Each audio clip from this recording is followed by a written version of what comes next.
बिस्मिल्लाहिर्रहमानिर्रहीम। अस्सलामुअलैकुम। इल्म की बात देखने वालों को राव कमर रिजवान नई वीडियो में खुश आमदीद कहता है। ये मुल्क शाम में हाफिजुल असद का ज़माना था। दमिश्क का मशहूर व मारूफ ताजर रात के पिछले पहर सड़कों पर टहल रहा था। मौसम खुशगवार होने के बावजूद उसका दम जैसे घुटता जा रहा था। अब उसके पास हफ्ता या 10 दिन से ज्यादा टाइम नहीं था। दुनिया के हर आराम के होते हुए भी बेबसी का ये आलम था कि टाइम से पहले ही सब कुछ खत्म होता महसूस हो रहा था। मुल्क के डॉक्टर्स ने जवाब दे दिया था। एक नन्ही सी उम्मीद थी कि अमेरिका में इलाज हो सकता है, वो भी दम तोड़ गई। जब वहां कई महीने टेस्ट वगैरह करवाने के बाद एक सीनियर डॉक्टर ने आखिरकार एक दिन आकर नरमी से समझाया कि आपके पास ज्यादा टाइम नहीं है, लिहाजा मेरा मशवरा है और अक्लमंदी यही होगी कि बाकी का आप अपना कीमती वक्त अपनी बीवी बच्चों के साथ गुजारें। रात के इस पहर बेखबरी के आलम में न जाने कितनी देर टहलता रहा। उसकी सोचों का तसलसल उस वक्त टूटा जब टहलते टहलते वो एक बेरौनक और एक तंग पुल पर पहुंचा। सड़क पार दूसरी तरफ स्ट्रीट लाइट के नीचे एक औरत खड़ी थी, किसी आदमी से बातें कर रही थी। 30 साल के लगभग उस औरत की उम्र थी। उसका बात करने का अंदाज मिन्नत समाजत वाला लग रहा था, जबकि वो आदमी कोई गुंडा किस्म का था जो कि उसकी बात नहीं मान रहा था। उसके चलने की रफ्तार खुद ब खुद आहिस्ता हो गई। कानों में जब आवाज पहुंचना शुरू हुई तो वो औरत कह रही थी, खुदा के लिए मुझे इतने पैसों की जरूरत है, बच्चे भूखे हैं, मैं तुम्हारे साथ चलने को तैयार हूँ। जबकि गुंडा किस्म का वो आदमी उस औरत की कीमत आधी से भी कम देना चाह रहा था और कह रहा था कि तुम्हारी कीमत तो इससे भी कम बनती है। फिर वो कंधे उचकाता हुआ वहां से निकल गया। खातून हसद की तस्वीर बनी खड़ी रह गई। वो थोड़ा आगे जाकर मुड़ा और खातून की तरफ चल दिया।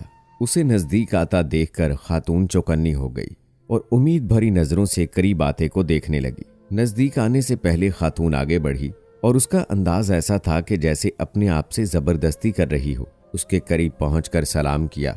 खातून ने बनावटी मुस्कुराहट के साथ जवाब दिया और टटोलती हुई नजरों से देखा और थोड़ा करीब होते हुए मानी खेज अंदाज में पूछा, क्या मूड है? वो पीछे हट गया और नरमी से बोला, नहीं ऐसी कोई बात नहीं है। दरअसल अभी मैंने गुजरते हुए तुम्हारी उस आदमी के साथ थोड़ी सी बात सुनी। आप मुझे बता सकती हैं कि आपका क्या मसला है? सिर्फ इतना पूछना था कि वो खातून जो थोड़ी मजबूत दिखाई दे रही थी एकदम से कमजोर सी हो गई और कहने लगी, भाई कसम है उस जात की जो हमारी गुफ्तगू सुन रहा है, मैं उस टाइप की औरत नहीं हूँ जो घर से निकलकर इस वक्त सड़क पर किसी का इंतजार करे, मगर मैं बहुत मजबूर थी। मजबूरी के आलम में इस वक्त इस जगह पर हूँ। उसे लगा कि जैसे उसका दिल किसी ने मुट्ठी में ले लिया हो। उसने और नरमी से बोला, दिलों का हाल तो अल्लाह जानता है मेरी बहन, आप बता सकती हैं कि क्या बात है? वो बोली कि मैं एक बेवा औरत हूँ, मेरे छोटे छोटे बच्चे हैं, शौहर को फौत हुए साल होने को है। शुरू में तो पड़ोसी वगैरह कोई मदद कर देते थे, लेकिन आहिस्ता आहिस्ता सब ने हाथ खींच लिया। घर में राशन नाम की कोई चीज नहीं है। किराएदार का सब्र भी खत्म हो गया है। उसने कल शाम तक की आखिरी मोहलत दी है कि अगर किराया ना दिया तो सामान समेत घर से निकाल दिया जाएगा। मेरे पास इसके सिवा कोई चारा नहीं था। ये कहते हुए जैसे उसकी आवाज बैठ सी गई हो, उस मर्द ने भी बहाने से दूसरी तरफ मुड़कर अपने आंसू साफ किए। फिर मुड़कर जल्दी से बोला, बस बस ठीक है बहन, कोई बात नहीं। उसके बाद उसने अपनी जेबों में हाथ डाले तो पता चला कि जेबों में जो रकम है वो ना होने के बराबर है, क्योंकि जिस आलम में वो अपने घर से निकला था उसे तो कोई होश ही नहीं था। उसने औरत से कहा कि आप फिलहाल ये रखें और मुझे अपना एड्रेस बता दीजिए। फिक्र करने की कोई जरूरत नहीं है, अपने घर जाइए, इंशाल्लाह सब ठीक हो जाएगा। खातून बेयकीनी के अंदाज में उसकी तरफ देखे जा रही थी, जैसे सोच रही हो कि उस पे भरोसा करे कि ना करे। उसने फिर से यकीन दिलाया, तुम जाओ और एड्रेस बता दो बस। उसने आखिरकार एड्रेस भी बता दिया और फिर एक तरफ को चल पड़ी। थोड़ी देर तक खातून को जाता देखने के बाद वो मुड़ा और वापसी की तरफ तेजी से कदम उठाने लगा। घर पहुंचकर उसने काफी मिकदार में नकदी ली और ड्राइवर को बड़ी वैन निकालने को कहा। फिर शहर के 24 घंटे खुले रहने वाले मॉल से घर का जरूरी सामान और राशन वगैरह खरीदा और खातून के बताए हुए एड्रेस पर पहुंचकर सारा राशन उसके घर उतारा।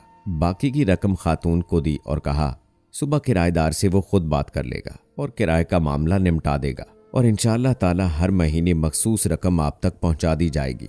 ये कहकर जल्दी से बिना कुछ सुने वो वापस मुड़ गया। खातून बेजान सी खड़ी आंखों में आंसू लिए उसे देखती रही और वो वैन समेत नजरों से ओझल हो गया। अब उस इंसान की कैफियत बिल्कुल अलग थी। उसके अंग अंग से खुशी फूट रही थी। कुछ घंटे पहले जो उसकी हालत थी वो अब यकसर बदल गई थी। उसे हफ्ता 10 दिन गुजारने की जो फिक्र थी वो थोड़ी कम हो गई थी। हफ्ता 10 दिनों का ख्याल आते ही उसने कागज कलम उठाया, उस खातून का एड्रेस लिखा और नीचे वसीयत लिखी कि हर माह 4 अफराद के लिए माकूल से ज्यादा रकम इस एड्रेस पर भिजवाई जाए, और कागज को लिफाफे में रखकर तिजोरी में बंद कर दिया। अब उसे लग रहा था कि वो अपने आखिरी सफर के लिए तैयार है या थोड़ी बहुत तैयारी कर ली है। फिर हफ्ता गुजर गया, फिर और 10 दिन और 15 दिन गुजर गए। घर वालों के कहने के बावजूद वो अस्पताल नहीं गया और फिर पूरा 1 महीना गुजर गया। अगले महीने की रकम भी उसने फौरन भिजवा दी और फिर ऐसे एक महीना करते करते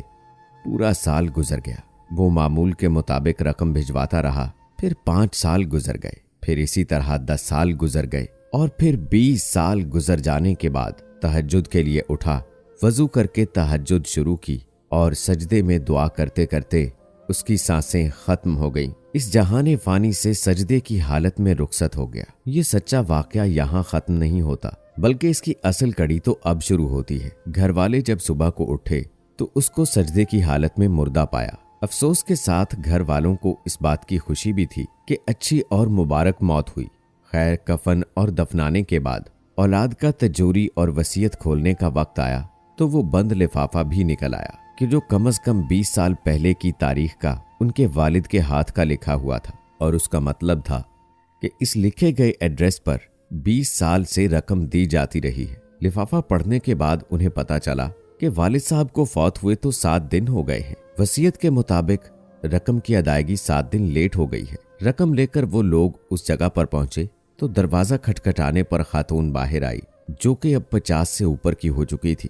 सलाम दुआ के बाद ताजर के बड़े लड़के ने खातून से मुअद्दबाना अंदाज में कहा, वो हम वालिद साहब की तरफ से जो आपके लिए माहाना मखसूस रकम है वो देने आए हैं और माफ़ी चाहते हैं कि रकम की अदायगी 7 दिन लेट हो गई है। वो असल में, खातून जल्दी से बोली, अरे नहीं, कोई बात नहीं है। आपके वालिद साहब के हम पर बहुत एहसानात हैं। आप लोग मेरी तरफ से वालिद साहब को बहुत बहुत शुक्रिया बोलिएगा और उन्हें बताइएगा कि हम उन्हें हमेशा दुआओं में याद रखते हैं और हमेशा याद रखेंगे। और हाँ, मेरी तरफ से हालात के साथ साथ बताइएगा कि अब उन्हें रकम भेजने की कोई जरूरत नहीं है। बेटा हैरानगी से बोला, क्यों?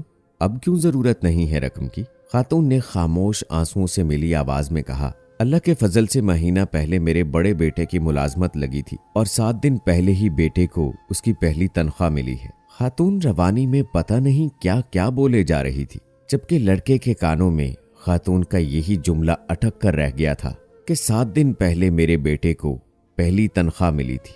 दोस्तों, बेशक अगर आप दुनिया में किसी गरीब की मदद करते हैं तो अल्लाह ताला बहुत सारी मुसीबतें, बलाएं और परेशानियां आपसे दूर कर देता है। अल्लाह से दुआ है कि अल्लाह हमें अपनी हिफ्ज़ व अमान में रखे।